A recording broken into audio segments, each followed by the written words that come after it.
కొత్తగూడెం నియోజకవర్గ పట్టభద్రుల సభకు అధ్యక్షత వహిస్తున్నటువంటి పెద్దలు వనమా వెంకటేశ్వర్ గారు, మాజీ శాసనసభ్యులు,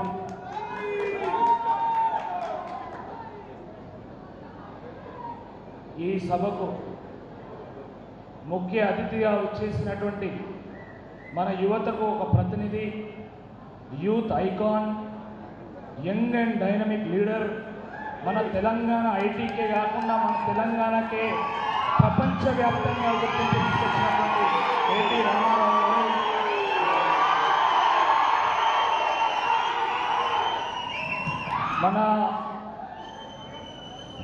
మన రాజ్యసభ సభ్యులు పెద్దలు రవిచంద్ర గారు, మన ఐపీఎస్ అధికారి, అక్షర జ్ఞానంతోని అజ్ఞానాన్ని తొలగించవచ్చు, విద్యతోని పేదరికాన్ని నిర్మూలించవచ్చు అని అక్షర సత్యంగా నిరూపించినటువంటి మన పెద్దలు డాక్టర్ ఆర్ఎస్ ప్రవీణ్ కుమార్ గారు, మాజీ శాసనసభ్యులు, కొత్తగూడెం జిల్లా బీఆర్ఎస్ పార్టీ అధ్యక్షులు సోదరులు రేగా కాంతారావు గారు, మాజీ శాసనసభ్యులు తాటి వెంకటేశ్వర్ గారు, మాజీ శాసనసభ్యులు మేచా నాగేశ్వర్ గారు, నాతో పాటు చాలా కాలం పాటు ఈ కొత్తగూడెంలో బీజేపీలో పనిచేసినటువంటి భూక్య హరిప్రసాద్ గారు, వేదిక మీద ఉన్నటువంటి వనమా వెంకటేశ్వర ముందు వారి పెద్దలు కాబట్టి వారే ఫస్ట్ ప్రస్తావించారు. వేదిక మీద ఉన్నటువంటి కొత్తగూడెం జిల్లా, కొత్తగూడెం నియోజకవర్గ నాయకులకు, జిల్లా పరిషత్ సభ్యులకు, మండల పరిషత్ సభ్యులకు, ఎంపీపీలకు, సర్పంచులకు, ఎంపీటీసీలకు, ప్రజాప్రతినిధులకు, వేదిక ముందున్నటువంటి గులాబీ సైనికులకు, మరీ ముఖ్యంగా ఈ కార్యక్రమానికి కేంద్ర బిందువులైనటువంటి మా కొత్తగూడెం నలుమూలల నుండి, ఇటు పాల్వంచ, ఇటు కొత్తగూడెం టౌన్ నుండే కాకుండా మండలాల నుండి వచ్చేసినటువంటి గ్రాడ్యుయేట్ సోదర సోదరీమణులకు, పత్రికా విలేకరులకు అందరికీ పేరు పేరున నమస్కారం. మిత్రులారా, కొత్తగూడెం ఎప్పుడు కూడా బగబగ మండుతూ ఉంటుంది. ఎండాకాలంలోనే కాదు, ఎప్పుడు కూడా మండుతూనే ఉంటుంది. ఎందుకంటే ఇదే పాల్వంచలో కేటీపీఎస్లో జరిగినటువంటి తిరుగుబాటు మొత్తం యావత్ తెలంగాణను కదిలించింది, తెలంగాణ ఉద్యమాన్ని గుర్తించింది, తెలంగాణ ఉద్యమానికి ఒక కారణమైంది. కాబట్టి కొత్తగూడెం చలికాలమా, ఎండాకాలమా, వానకాలమా అనే తేడా లేకుండా బగబగ మండుతూ ఉంటుంది. ఇక్కడ ఉండినటువంటి ప్రతి వ్యక్తి డిఎన్ఏలో ఆ తిరుగుబాటు ఉంటుంది, ఆ తెగింపు ఉంటుంది, ఆ త్యాగం ఉంటుంది. అటువంటి కొత్తగూడెం జిల్లా, ఈ కొత్తగూడెం నియోజకవర్గము ఈ నెల 27వ తారీఖు జరగబోయేటువంటి ఈ పట్టభద్రుల నియోజకవర్గ ఉప ఎన్నికల్లో ఒక చారిత్రాత్మకమైనటువంటి ఒక తీర్పుని ఇవ్వాల్సినటువంటి అవసరం ఉంది. ఎందుకంటే 2 పర్యాయాల పాటు ముఖ్యమంత్రిగా ఉండి అనేక పనులు దశాబ్దాల పాటు జరిగినటువంటి పనులను కేసీఆర్ గారు ముఖ్యమంత్రిగా చేసినప్పటికీ కూడా 6 గ్యారంటీలు, 420 హామీలు ఇస్తే వాటిని నమ్మి తెలంగాణ ప్రజలందరూ కూడా ఓట్లు వేసి ఏరి కోరి ఎంచుకొని మరీ కాంగ్రెస్ పార్టీని ప్రభుత్వంలోకి తీసుకురావడం జరిగింది. ప్రజాస్వామ్యంలో మార్పు సహజం, మార్పు నిరంతర ప్రక్రియ, దాన్ని ఎవరైనా కూడా స్వాగతించాల్సిందే. మన తెలంగాణ తొలి ముఖ్యమంత్రి బీఆర్ఎస్ అధినేత అయినటువంటి కేసీఆర్ గారు కూడా దాన్ని స్వాగతించారు. మేము ప్రతిపక్షంగా ఉంటాం, మేము ప్రజల పక్షంగా ఉంటాం, మేము తెలంగాణ పక్షంగా ఉంటామని చెప్పి వారు చెప్పడం జరిగింది. దాంట్లో ఇబ్బంది ఏం లేదు. కానీ ప్రజాస్వామ్యంలో ఒక ప్రభుత్వాన్ని ఎన్నుకున్నప్పుడు ఒక ప్రతిపక్షాన్ని కూడా బలోపేతం చేయాల్సినటువంటి బాధ్యత ఈ ప్రజల మీదనే ఉన్నది.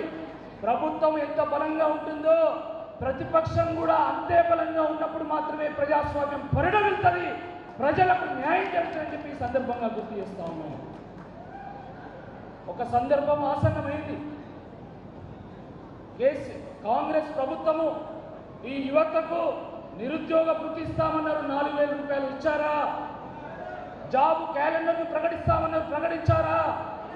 2 లక్షల ఉద్యోగాలకు సంబంధించిన నోటిఫికేషన్స్ ఇస్తామన్నారు, ఇచ్చారా? మెగా జాబ్ డిఎస్సిని ప్రకటిస్తామన్నారు, ఇచ్చారా? ఎటువంటి రుసుము లేకుండా పరీక్షలను నిర్వహిస్తామన్నారు, నిర్వహిస్తున్నారా? ఉద్యోగస్తులకు డిఎల్ ఇస్తామన్నారు, పిఆర్సి ఇస్తామన్నారు. ఈ రకంగా ఎన్నో హామీలు ఇచ్చిండు, కానీ ఏ ఒక్క హామీ కూడా నెరవేర్చలేదు.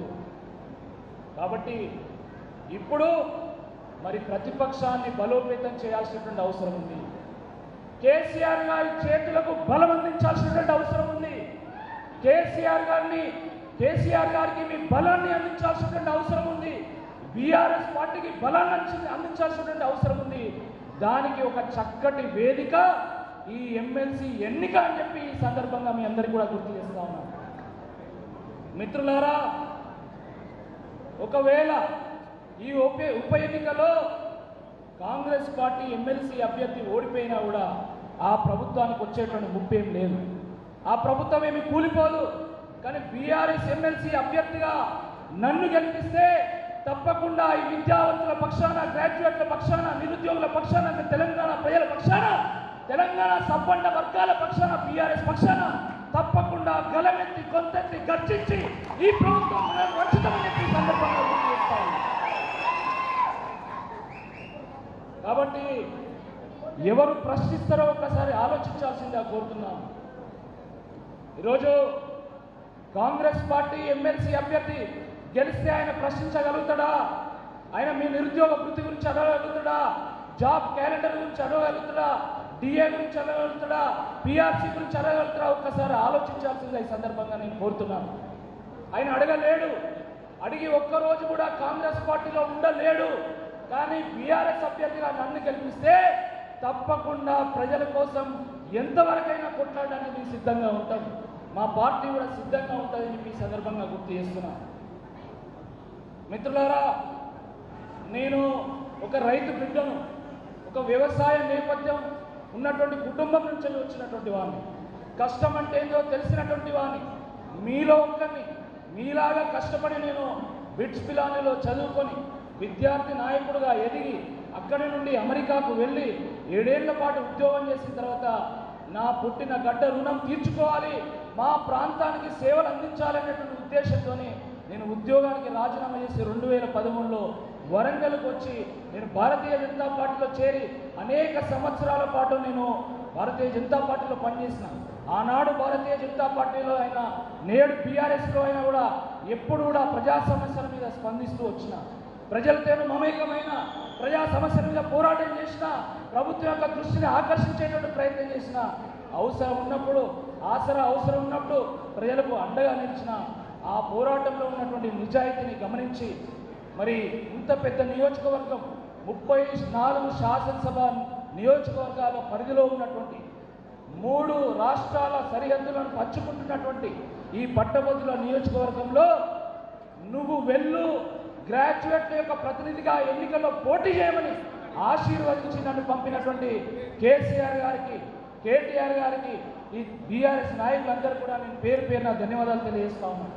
ఎందుకంటే చాలా సందర్భాల్లో యువత రాజకీయాలకు రావాలంటారు, విద్యావంతులు రాజకీయాలకు రావాలంటారు, మంచి వాళ్ళు రాజకీయాలకు రావాలంటారు. కానీ ఈరోజు మరి దాన్ని గుర్తించి ఒక యువకుడికి, ఒక విద్యావంతుడికి, ప్రజల కోసం కష్టపడేటువంటి నాకు వారు టికెట్ ఇచ్చిందంటే ఫస్ట్ వారిని మీరందరూ కూడా అభినందించాల్సిందే ఈ సందర్భంగా కోరుతా ఉన్నాను. రాజకీయాల్లో చాలా అరుదుగా, చాలా తక్కువ మందికి అవకాశాలు వస్తాయి. కానీ ఎంతోమంది యువకులను నాయకులుగా తీర్చిదిద్దినటువంటి పార్టీ బీఆర్ఎస్ పార్టీ, నాయకులు కేసీఆర్ గారు, కేటీఆర్ గారు అని చెప్పి ఈ సందర్భంగా గుర్తు చేస్తున్నాను. మిత్రులారా, చాలామంది పెద్దలు ఉన్నారు, అనేక విషయాలు వారు చెప్తారు. కానీ ఒకటే ఒక విషయం చెప్పి నేను ముగిస్తా. మొన్న నేను ఒక సభలో మాట్లాడుతున్నటువంటి సందర్భంలో ఒక గ్రాడ్యుయేట్ లేసి నన్ను అడిగాడు, రాకేష్ రెడ్డి గారు మీరు ఎమ్మెల్సీ పోటీ చేస్తున్నారు కదా, మీరు ఏమిస్తారు మాకని అడిగారు. వాస్తవానికి నా దగ్గర మీకు ఇవ్వడానికి ఏమీ లేదు, కేవలం ఒక నిజాయితీతోని పోరాటం చేసి మీ హక్కులు సాధించడం తప్ప నా దగ్గర ఏమీ లేదు అని చెప్పి వారికి చెప్పడం జరిగింది.